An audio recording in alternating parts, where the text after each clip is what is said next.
오늘 말씀 함께 보겠습니다. 요한복음 18장 15절에서 27절입니다. 베드로의 모습, 그리고 마지막에 베드로의 모습, 오늘 본문이 앞뒤로 구성되어 있죠. 그럼 이제 질문을 좀 던져봐야 되죠. 중간에 뭐가 껴있다라는 거예요. 중간에 뭐가 삽입되어 있다. 그 삽입되어 있는 내용을 좀 간단하게 이야기하면 예수님께서 그들의 요구에 응하지 않으신다, 이거죠. 너의 가르침이 무엇이었느냐? 19절, 대제사장이 예수에게 그의 제자들과 그의 교훈에 대하여 물으십니다. 근데 예수님이 그 요구에 응하지 않으십니다. 왜냐하면 예수님의 그 모든 가르침은 진리이지만 진리임에도 불구하고 그 대제사장과 무리들은 혐의를 찾아내려는 목적이 있기 때문입니다. 결국 예수님이 무엇인가를 이야기하시면 그들은 거짓된 혐의를 만들어서 예수님과 제자들에게 덮어 씌우려는 그들의 음모를 아셨단 말이에요. 그래서 답변을 거부하십니다. 그러면서 하시는 말씀이 이렇게 얘기해요. 내가 어찌하여 내게 묻느냐? 내가 무슨 말을 하였는지 들은 자들에게 물어보라. 그러니까 예수님이 말을 한 대상이 있고 말하신 적은 있고 계속 말씀해 오셨죠. 근데 유독 이 자리가 주님께서 그동안 하셨던 말씀을 선포하신다면 그 말씀으로 인하여 이전에 경험됐던 많은 사람들의 변화처럼 수많은 변화를 경험할 수도 있잖아요. 예수님께서 말씀으로 사역을 쭉 해오셨고 과거에 그에 합당한 열매들이 있었고, 그러면 지금도 이 기회를 통해서 이 말씀을 통해 그들을 변화시킬 수 있는 기회로 볼 수 있는데 전혀 그런 기회로 보지 않으신단 말이에요. 왜냐하면 그들 마음에 가득한 불신이 있기 때문입니다. 사도행전에 보면 회개하라, 천국이 가까웠다, 이런 말씀을 선포하지 않으면서도 그들이 막 주님께 돌아오는 일이 있거든요. 그래서 아더 핑크의 책을 읽을 때 그 아더 핑크가 하는 이야기가 이렇습니다. 우리가 이야기하는 구원의 공식, 거기에는 적합하지 않지만 그 사도행전에 나온 그 부분을 어떻게 해석을 하냐면 이미 그들에게는 자신들이 죄인인 것과 계속 들었던 말씀을 통해, 그리고 그 말씀에 대한 신뢰와 믿음과 완전히 열린 마음이 있었다라는 거예요. 그러니까 한 번 듣고 막 난리가 나죠. 여러분들, 오늘도 저 같으면 그동안에 예수님의 말씀을 얼마나 잘하셨습니까? 말씀의 능력이 나타났잖아요.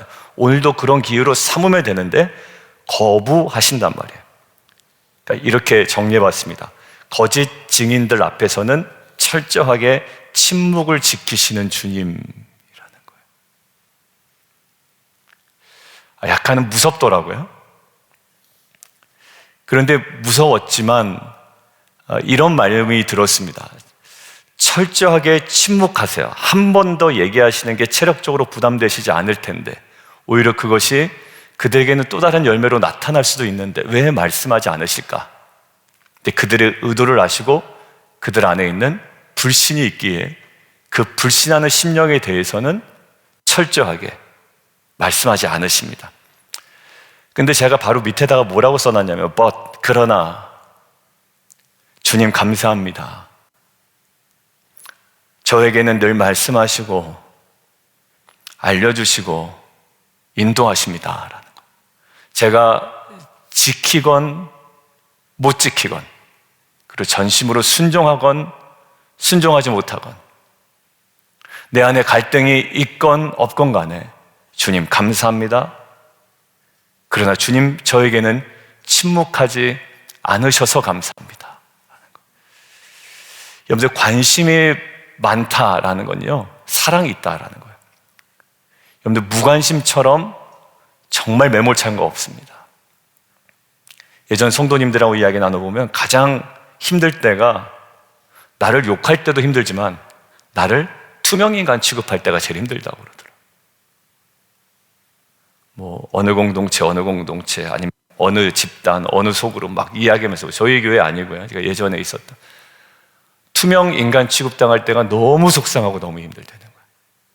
근데 자기 남편이 자기 자녀가 그런 취급을 또 당하면 너무 힘들다라는 거예요.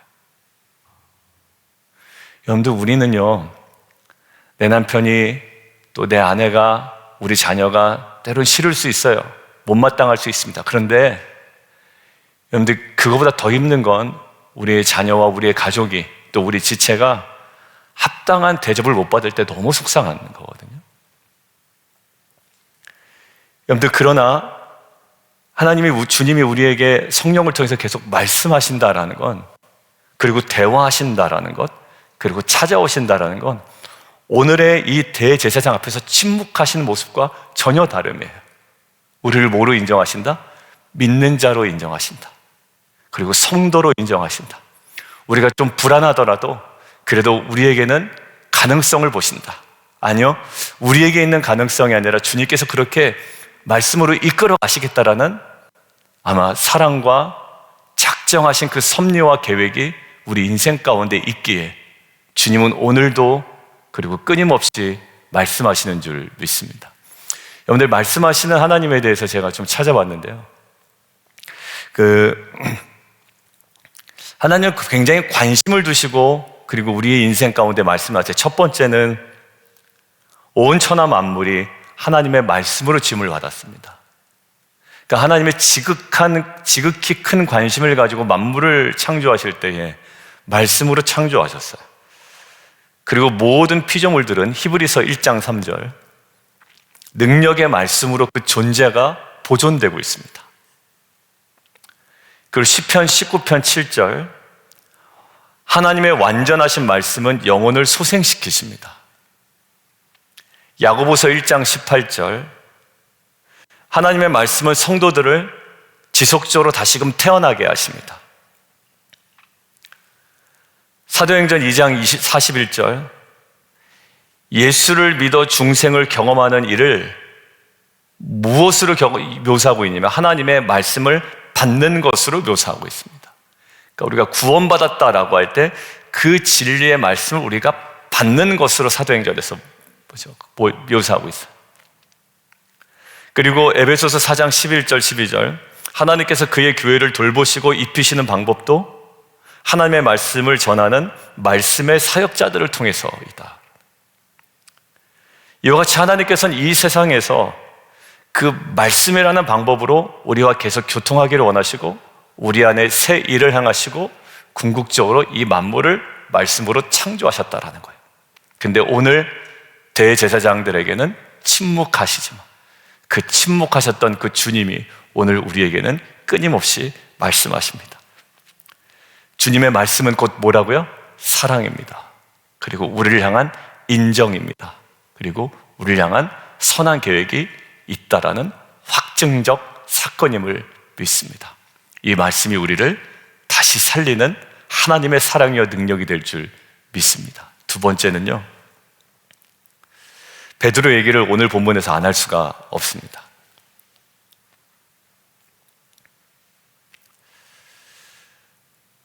어제 본문 잠깐 볼까요? 어제 본문 베드로가 칼을 가졌는데 10절 그것을 빼어 대제사장의 종을 쳐서 오른편 귀를 베어버립니다. 그 종의 이름은 말고라. 굉장히 용맹스럽습니다.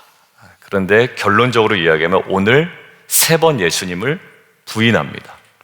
근데 요한복음 13장 38절에 이렇게 나와 있습니다. 닭 울기 전에 내가 3번 나를 부인하리라.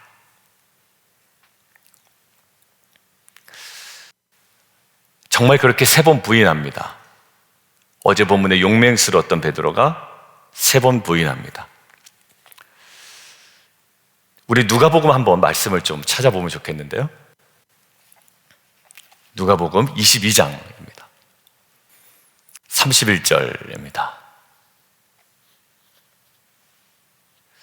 시몬아 시몬아 보라 사탄이 너희를 밀 까부르듯 하려고 요구하였으나 그러나 내가 너를 위하여 내 믿음이 떨어지지 않기를 기도하였노니 너는 돌이킨 후에 내 형제를 굳게 하라.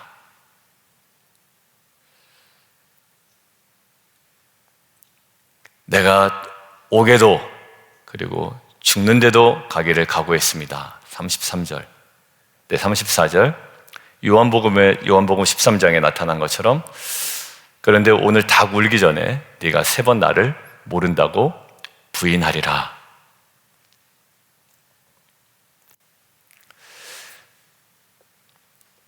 이 말씀과 베드로의 3번 부인하는 사건 사이에 지금 39절부터 그 내용들이 적혀 있습니다. 누가복음 감람산에서 기도하시는 거죠. 자, 그때 46절, 45절부터 제가 했습니다. 44절부터 읽을게요. 예수께서 힘쓰고 애써 더욱 간절히 기도하시니 땀이 땅에 떨어지는 핏방울 같이 되더라. 여러분들, 이 장면이 어떤 장면이냐면 예수님께서 당하실 고난 바로 직전이죠. 예수님도 마음이 흔들리시는 거죠. 그리고 동일하게 예수님이 십자가의 골고다의 언덕으로 향하여 가는 모습을 보면 제자들의 마음도 흔들릴 겁니다. 근데 예수님은 가장 중요한 모습을 우리에게 보여주고 또 권하고 계신 거예요. 우리의 마음이 흔들릴 때. 흔들리지 않으면 참 좋겠죠. 근데 갑자기 가족에 문제가 생기거나 수술했는데 암이 아니기를 원했는데 암이라고 이야기하거나 내가 전혀 예상하지 못한 가족에 큰 문제가 생기거나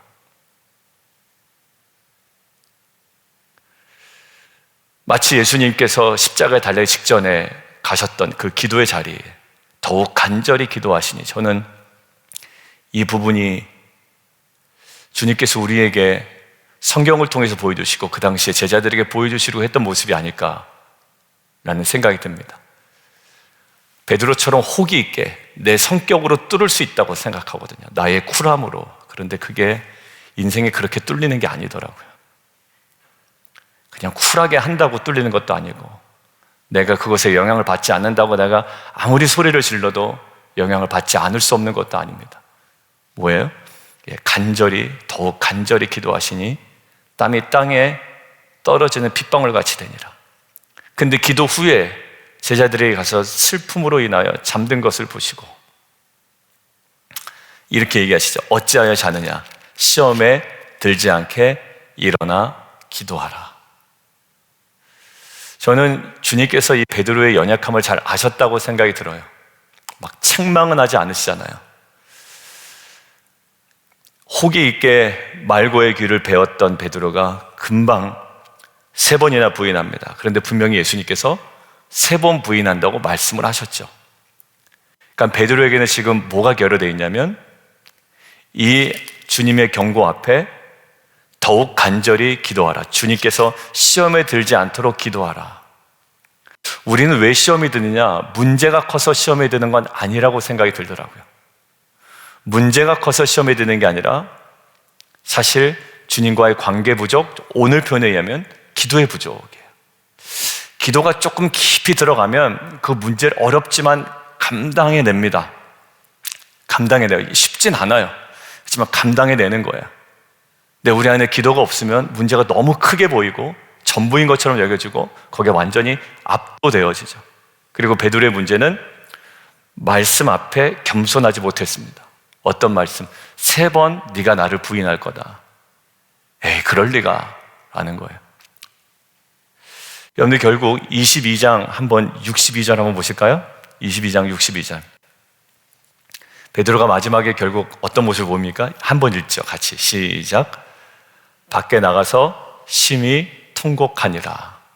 여러분들 이 통곡할 때 베드로의 마음이 어떠했을까요? 그냥 주님에 대한 단순한 미안함 정도는 아니었을 겁니다.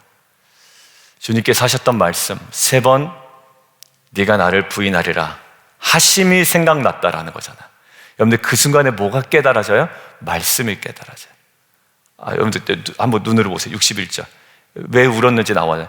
오늘 닭 울기 전에 내가 3번 나를 부인이라 하심이 생각나서. 여러분들 이 통곡이 왜 통곡이냐면 단순히 미안하다 죄송하다가 아니라 그 말씀이 생각나는 거예요. 그리고 시험에 들지 않도록 깨어있으라고 지속적으로 얘기하셨죠. 오동석 목사님 이번에 오셔서 하나님께서 끊임없이 우리에게 경고하시는 말씀이 있어요. 근데 이것들을 그냥 우리는 좀 가볍게 여길 때도 사실 많습니다. 근데 세 번째 대지에서 정말 끊임없이 저기였죠. 마지막 날 집회 때 끊임없는 하나님의 그 말씀은 결국 우리를 향한 사랑과 우리의 실체를 정확하게 아시는 주님의 진단이자 선한 인도하심인 줄 믿습니다. 여러분들, 오늘 베드로의 나오진 않았지만 누가복음 22장에 나오는 통곡은 이 말씀 앞에 겸손하지 못했던 자신에 대한 통곡이기도 하고, 시험에 들지 않도록 기도하라는 주님의 말씀 앞에서의 회개이기도 합니다. 오늘 두 개를 좀 믹스해서 정리를 하면, 철저하게 대제사장에게 침묵하시다. 근데 주님이 우리에게는 아직까지는 침묵하지 않으신다. 지속적으로 말씀하신다. 베드로에게도 말씀하셨다. 3번이나 부인할 것을 알았지만 말씀하셨다. 왜? 결국 그 말씀이 3번 부인하는 것은 막지는 못했지만 3번 부인한 이후에 베드로 하여금 돌이키게 하는 분명한 주님의 선한 도구가 되었음은 우리가 부정할 수 없어요. 다시요. 네가 나를 3번 부인하리라는 이 말씀은 베드로가 3번 부인하지 못하도록 막지 못했지만 그 일을 행하고 나서 베드로로 하여금 그 말씀 때문에 통곡하고 돌이키게 하는 하나님의 수단이 되었던 거죠. 맞아요. 우리에게 연약해서 우리가 그 말씀을 듣고 우리가 바로 순종하면 좋은데, 그렇지 못하여 그 일을 우리가 범하고 실수하고 아파할 수 있습니다. 그런데 주님은 그 이후에 그 말씀마저 생각나게 하셔서 결국 우리로 하여금 또 다른 믿음의 한 진보를 이루게 하시고 주님과 더욱더 가까워지게 하시고, 형편없던 베드로를 정말 복음의 전도자로 사용하신 것처럼 너무나도 연약해 보이는 저와 여러분을 주님께서는 말씀으로 계속 우리를 다듬어 가시고 만져 가심을 통해 이 땅 가운데 진정한 빛과 소금으로 영광스럽게 사용해 가실 줄 믿습니다. 여러분들, 그러니 우리 성도님들 가장 안타까운 게 뭐냐면 말씀이 안 들려요고요. 그리고 말씀을 봐도 이게 내용이 몰라서가 아니라 이게 잘 정리가 안 될 때가 있습니다. 근데 이 말씀이 나에게 들리는 것 자체가 사실 하나님 나에 대한 정말 뜨거운 사랑이 있구나. 어느 순간 그 생각하면, 야, 이게 깨달아지는 것도 은혜고 내가 거기서 막 고뇌하는 것도 은혜고, 이 순종해야 되냐 말아야 되냐 씨름하는 것도 은혜다. 왜냐하면 들리기 때문에 그러는 거 아니에요? 여러분들, 안 들리시는 분들 보면 아예 그 교회 공동체 바뀌어든 아니면 아니든 여러분들 고민 자체가 사실 안 되는 경우가 있잖아요. 근데 그것마저도, 갈등마저도, 통곡마저도 하나님의 말씀 안에 있고 사랑 안에 있고 하나님의 작정과 의지와 계획 안에 있기에 이 모든 것들을 선하게 이루어가신 하나님을 누리며 나아가는 저 여러분 되기를 주님의 이름으로 축원드립니다. 함께 좀 기도하겠습니다. 저는 새벽에 조용한 가운데 저의 이야기를, 말씀을 듣고, 또 여러분들 오늘 보니까 또 일찍 오셨던데 일찍 오셔서 이렇게 개인적으로 묵상하고 기도하는 시간, 그래서 제가 처음에 말씀 나눈 것, 기도한 것처럼 주님과의 깊은 관계 속에 영혼의 깨어남이 있게 하여 주옵소서. 오늘은 딱 요 기도 가지고 함께 기도했는데요, 오늘 예수님 뒤끝 있으신 것 같잖아요. 그런데 왜냐하면 그럴 의도로 물어보는 거에선 침묵하시는 거예요. 저도 답하고 싶은 질문이 있고요, 그렇지 않고 싶은 질문이 있어요. 순수한 의도면 질문을 하죠. 그런데 뭔가 다른 의도가 있다 그러면 괜히 얘기하고 싶지가 않은 거예요. 근데 예수님 말씀하지 않으십니다. 그런데 주님 우리에게 끊임없이 말씀하잖아요. 그러니까 우리를 어떻게 여기시는지, 다루시는지, 생각하시는지 좀 깊이 깨달아지는 어제 묵상이 되었습니다. 하나님 우리에게 끊임없이 말씀하시고, 그러고 보니 베드로에게도 말씀하셨더라고요. 너가 닭 울기 전에 3번 나를 부인하리라. 시험에 들지 않도록 기도하라. 그런데 그것이 베드로의 3번 부인을 막지는 못했지만 결국 그 말씀이 그 자신의 행동에 대한 정확한 인식과 판단을 통해 통곡하게 하고 회개하고 주님께로 돌이키게 하고 결국 베드로가 복음의 증거자 중에 증거자로 쓰임받는 귀한 과정에 서게 됩니다. 우리 안에 이렇게 기도하죠. 주님, 말씀해 주셔서 감사합니다. 그리고 우리에게 알려주셔서 감사합니다. 주님과의 더 깊은 관계 속에 날마다의 영혼의 깨어남이 있게 하여 주옵소서. 부르심으로 깨어 있게 하여 주옵소서. 그 길 믿음으로 가게 하시고 우리에게 있는 모든 문제들도 하나님 능히 감당하는 귀한 은혜 있게 하여 주옵소서. 함께 기도하며 나아가도록 하겠습니다.